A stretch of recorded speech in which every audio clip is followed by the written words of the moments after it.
Você já se perguntou o que um espírito vê nos segundos após uma morte trágica?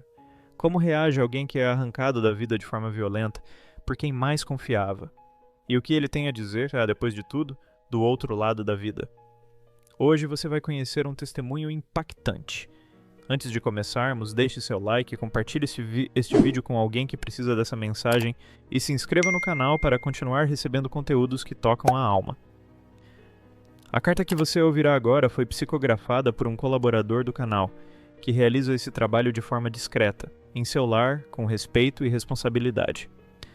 Ela traz a manifestação espiritual de Marcos Quitano, o empresário cuja história chocou o Brasil e que hoje, do plano espiritual, rompe o silêncio.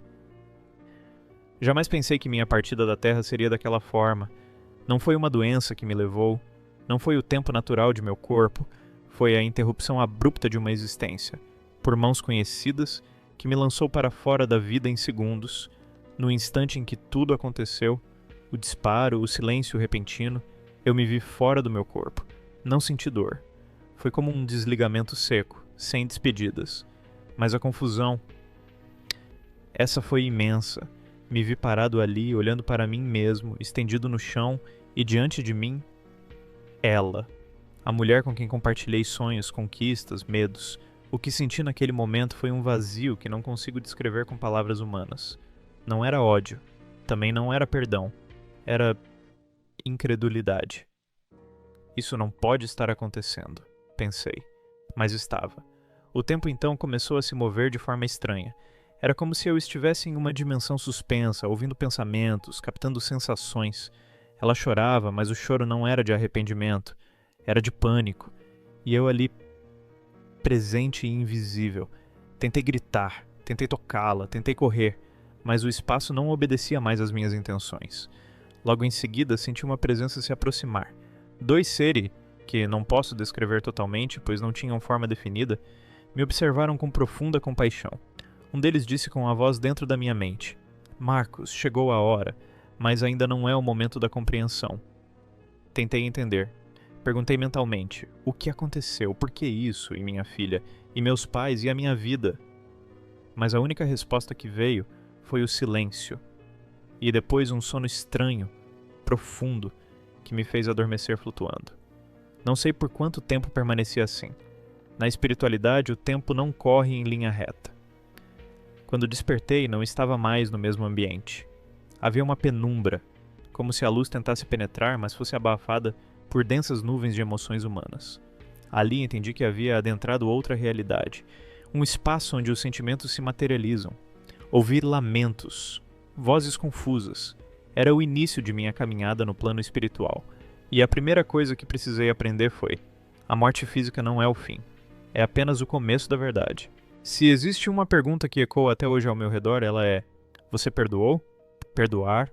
Essa palavra carrega um peso imenso quando se fala de traição, violência e morte. Nos primeiros momentos após minha chegada ao plano espiritual, essa ideia sequer fazia sentido. Eu estava fragmentado. Meu pensamento girava em círculos. Por quê? Como ela foi capaz? O que aconteceu com o amor que construímos? Durante dias, ou talvez semanas, se tempo existisse ali como vocês conhecem, revivi nossas lembranças. As viagens, as conversas, o nascimento da nossa filha, depois as discussões, o distanciamento, o silêncio. Nada disso explicava de fato o ato final, mas no plano espiritual o julgamento não é como o da Terra. Aqui não há tribunais humanos, há espelhos da alma. Fui conduzido por mentores espirituais a observar minha própria trajetória. Vi meus erros, meus apegos, meu desejo de controle, a forma como me distanciei emocionalmente. Não, isso não justificava o crime, mas me ajudou a compreender que a história era mais complexa do que a versão resumida nos noticiários. E então, um dia, em oração silenciosa, ouvi uma voz em meu íntimo: Marcos, a verdadeira liberdade não está em punir, mas em compreender. Foi aí que compreendi o verdadeiro sentido do perdão. Perdoar Elise não significou esquecer, nem aceitar, muito menos justificar. Perdoar foi a única forma de não carregar comigo a sombra dela. A mágoa é uma corrente que liga os espíritos, e eu escolhi me libertar. Mandei-lhe pensamentos de luz, mesmo sem saber se ela o sentiria. Pedi a Deus que ela um dia também se encontrasse, e entendi que minha filha precisaria de ambos. mesmo que um já não estivesse presente fisicamente. Não guardo ódio, mas não há romantismo nessa escolha. Perdoar foi o maior trabalho que realizei desde que deixei a Terra. E por incrível que pareça, esse trabalho foi mais difícil do que morrer. Há algo que os olhos humanos não veem e que os corações terrenos mal imaginam: o reencontro com aqueles que nos amaram antes e além da vida. Durante muito tempo, eu senti como se estivesse só. Mesmo após perdoar, mesmo após aceitar minha morte, uma sensação persistia: falta. Sentia falta de ser acolhido, de ouvir uma voz que me chamasse pelo nome com amor verdadeiro. Faltava um abraço. Certo dia, após uma longa sessão de reequilíbrio espiritual, fui conduzido a um lugar diferente. O ar era mais leve, as cores mais suaves. Flores que jamais vi na terra exalavam perfumes que curavam a alma. E então, eles vieram. Primeiro minha mãe. Ela se aproximou em silêncio, com lágrimas nos olhos espirituais. Não disse nada, apenas me envolveu nos braços. E eu chorei como nunca chorei em vida. Era como se toda a dor, toda a solidão, todo o medo se dissolvessem ali naquele instante. Sua presença era cura, era perdão, era aceitação. Logo em seguida, meu pai. Sempre tão reservado, agora irradiava uma ternura que me desarmou. Ele segurou meus ombros e disse apenas: "Meu filho, agora estamos juntos de novo, e temos muito a aprender." Naquele momento, eu compreendi. O amor verdadeiro sobrevive à morte. Ele nos espera, nos acolhe, nos reergue. Estivemos separados por um tempo, mas nunca desconectados.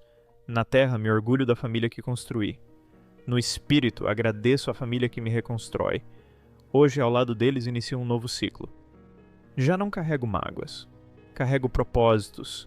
Tenho estudado, trabalhado, me preparado para ajudar outros que, como eu, partiram sem entender o que havia além do último suspiro. E a cada passo que dou, levo comigo a certeza de que o reencontro com quem amamos não é um acaso. É uma promessa divina cumprida no tempo certo.